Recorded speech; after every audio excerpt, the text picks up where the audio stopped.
नमस्कार दोस्तों, स्वागत है आपका मिशन यूपीएससी में।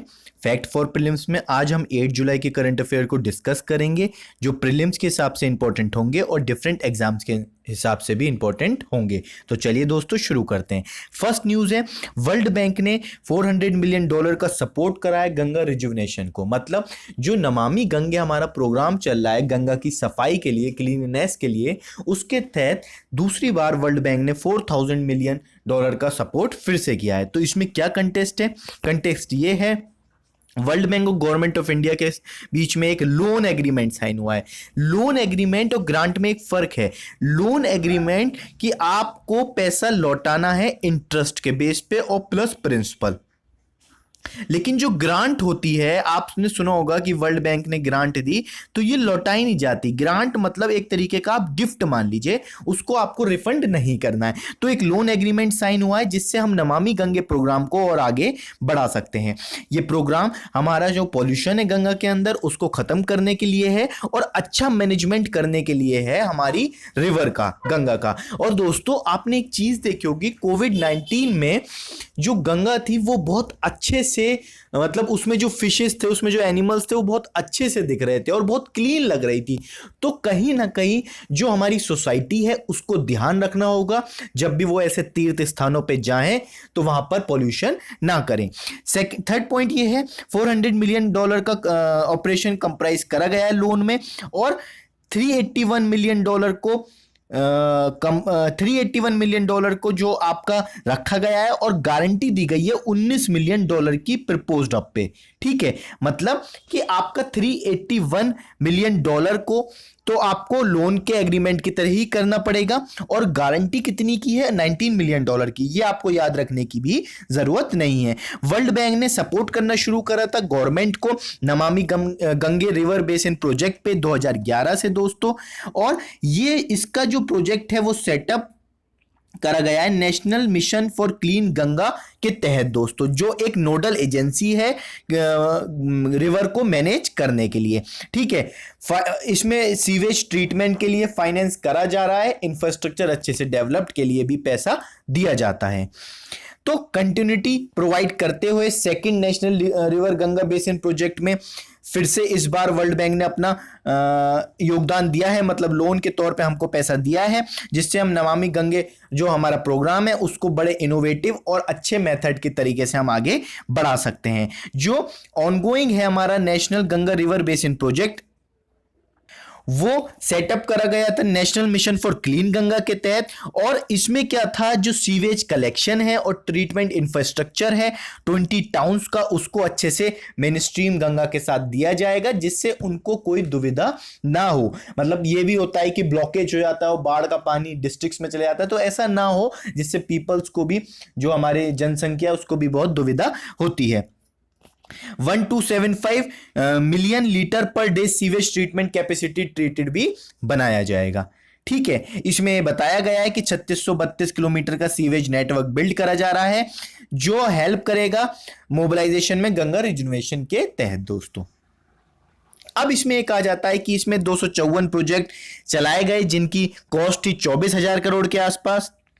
131 सैंक्शन करे गए प्रोजेक्ट, जिसमें मिलियन लीटर पर डे 3076 मतलब न्यू सीवेज प्रोजेक्ट को भी यहां पर बनाया गया।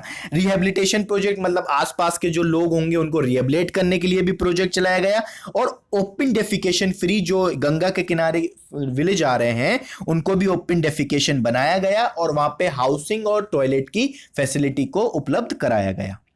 ठीक है, गंगा रिजुविनेशन ये 112 डिस्ट्रिक्ट कहां पर? उत्तर प्रदेश, 112 प्रोजेक्ट उत्तर प्रदेश में, उत्तराखंड में 47 प्रोजेक्ट, वेस्ट बंगाल में 20, बिहार में 26 एंड हरियाणा, झारखंड और दिल्ली में मिला के 26। तो ये असेंडिंग ऑर्डर में भी आ सकते हैं, लेकिन याद रखिएगा सबसे ज्यादा उत्तर प्रदेश में है और सबसे कम वेस्ट बंगाल में इसके प्रोजेक्ट चल रहे हैं।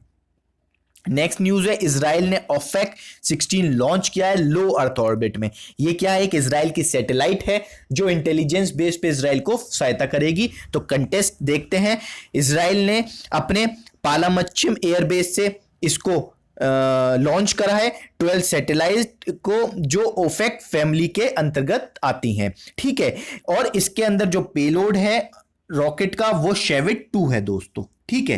पेलोड जो है रॉकेट का वो शेविट 2 नाम है इसका। ओफेक्स सैटेलाइट जो है इंटेलिजेंस सैटेलाइट है जो ऑप्टो इलेक्ट्रॉनिक रिकॉन्साइंस पे काम करती है और डिजाइन करी गई है। जो भी सारा काम करा गया है वो इजराइल के द्वारा ही करा गया है, इजराइल एरोस्पेस इंडस्ट्री के द्वारा, और मिनिस्ट्री ऑफ इजराइल भी इसमें जो मिनिस्ट्री इजराइल के अंतर्गत आता है, ठीक है। कैमरा और पेलोड टेक्नोलॉजी इसके अंतर्गत डाली गई है ओफेक 12 के अंदर। दोस्तों जो सैटेलाइट होती है वो हमें बहुत फायदा करती है, तो ये इंटेलिजेंस सैटेलाइट है, इसकी आर्मी को और इसकी इंटेलिजेंस को भी बहुत फायदा करेगी, और इनके जो बॉर्डरिंग इशू चल रहे हैं इसराइल के उसको भी बहुत, उनको उस बेस पर भी बहुत फायदा करेगी इसराइल को, ठीक है। अब इसमें बेनिफिट क्या होगा? सर्विलेंस कैपेबिलिटी इंप्रूव होगी इसराइल की, मॉनिटर कर पाएंगे इंडियन आर्म फोर्स और न्यूक्लियर प्रोग्राम को इसराइल अपने, एंड क्लोजली मॉनिटर कर पाएंगे जो बॉर्डरिंग एरियाज हैं लेबनान और सीरिया, इनका जो बॉर्डर टच होता है उनसे इनके मतलब किस हिसाब से वहां पर गतिविधियां हो रही हैं। नेक्स्ट न्यूज है ministry of AYUSH, memorandum sign हुआ है नेशनल मेडिकल प्लांट बोर्ड के अंदर जो मिनिस्ट्री ऑफ आयुष के तहत आता है। आयुष की फुल फॉर्म है आयुर्वेदा, योगा, यूनानी, सिद्धा, होम्योपैथी, ठीक है। और ICAR के बीच में Indian council of agriculture research, national bureau of plant genetic resource के बीच में ये साइन हुआ है। तो कंटेक्स्ट ये है कि हम सोशल और इकोनॉमिक सिक्योरिटी दे सकें फ्यूचर जनरेशन को, जो ये मेडिकल और एरोमेटिक प्लांट हैं जेनेटिक रिसोर्स के, उसको हम डिजाइन कर सकें किसके साथ? ICAR, और मतलब ये जो नाम है ये इसकी शॉर्ट फॉर्म है, ठीक है। National bureau of plant genetic resource के साथ लॉन्ग टर्म स्टोरेज भी हम बना सके, और जो हमारा नेशनल जीन बैंक है उसमें हम इसको स्टोर कर सकें, जिससे आने वाली जो जनरेशन्स हैं उनको इन बारे में पता हो। क्योंकि पॉल्यूशन की वजह से और जो हमारी फूड हैबिट है, जो फूड चेन है, उसकी वजह से एनिमल के साथ साथ प्लांट को भी बहुत कष्ट हो रहा है, क्योंकि वो खत्म होते जा रहे हैं, जो प्लांट सर्वाइव नहीं कर रहे हैं। तो उनको बचाना हमारी जिम्मेदारी है, हमारी सरकार की जिम्मेदारी है दोस्तों। महाजॉब्स पोर्टल, कोविड-19 की वजह से सबसे ज्यादा लॉस जॉब में हुआ, तो महाराष्ट्र गवर्नमेंट ने एक जॉब पोर्टल बनाया है जिससे मैन्युफैक्चरिंग सेक्टर में वर्कर फिर से लौटें और एम्प्लॉयमेंट जनरेशन बढ़े। तो कंटेक्स्ट ये है, जो गैप है यूनिट के बीच में, एम्प्लॉयर के बीच में और वर्कर के बीच में, वो कम हो, और स्किल्ड, सेमी स्किल्ड और अनस्किल्ड वर्कर इसके अंतर्गत आए।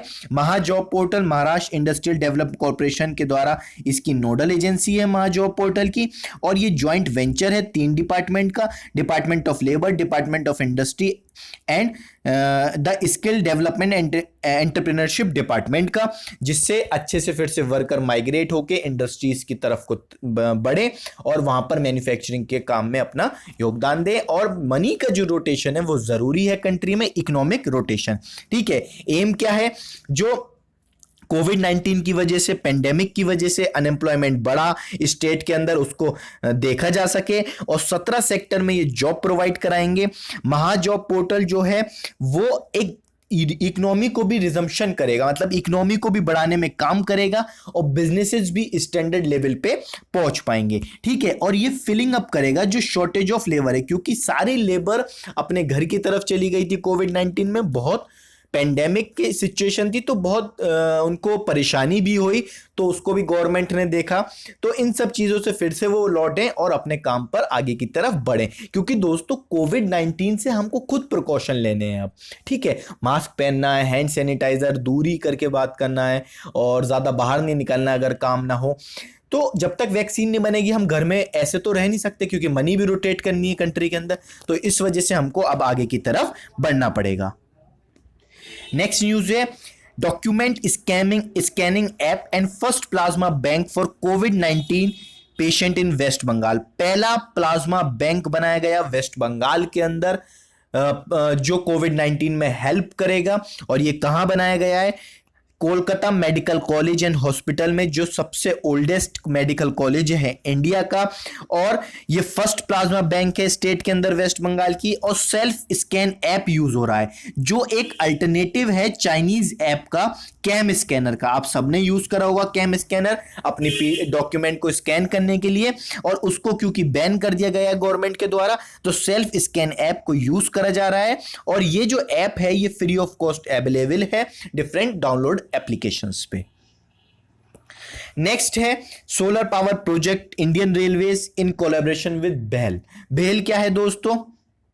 ठीक है, बेल क्या है दोस्तों? भारत हैवी इलेक्ट्रिकल लिमिटेड। ठीक है, तो इनके बीच में एक सोलर पावर प्रोजेक्ट के बीच इंडियन रेलवे के बीच में कोलैबोरेशन हुआ है कि जो इंडिया की जो रेलवे स्टेशन, सॉरी, इंडिया के जो रेलवे स्टेशन अभी बचे हुए हैं सोलर पावर से लगने का, तो उनको भी सोलर पावर के अंतर्गत लगाया जाए और जिससे कम से कम इलेक्ट्रिसिटी का यूज हो। तो कंटेक्स्ट ये है, बीना डिस्ट्रिक्ट जो है वो एक तरीके से सोलर एनर्जी प्रोजेक्ट को वहां पर इंस्टॉल करा गया है जो इंडियन रेलवे का ट्रैकेशन सिस्टम में भी कार्य करेगी। और ये फर्स्ट सोलर पावर प्लांट है वर्ल्ड के अंदर जो ओवरहेड ट्रैक्शन सिस्टम में काम कर रही है। अब ये किसके तहत करी गई है? सीएसआर और बेल, भारत हैवी इलेक्ट्रॉनिक लिमिटेड।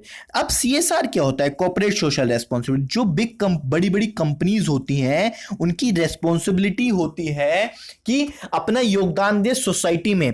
तो 20% आई थिंक कुछ ऐसा सीएसआर है, वो परसेंटेज के हिसाब से अगर आप इतने करोड़ का बिजनेस करते हैं तो इतने % आपको सीएसआर देना पड़ेगा। तो उसके तहत ये चीजें हुई हैं।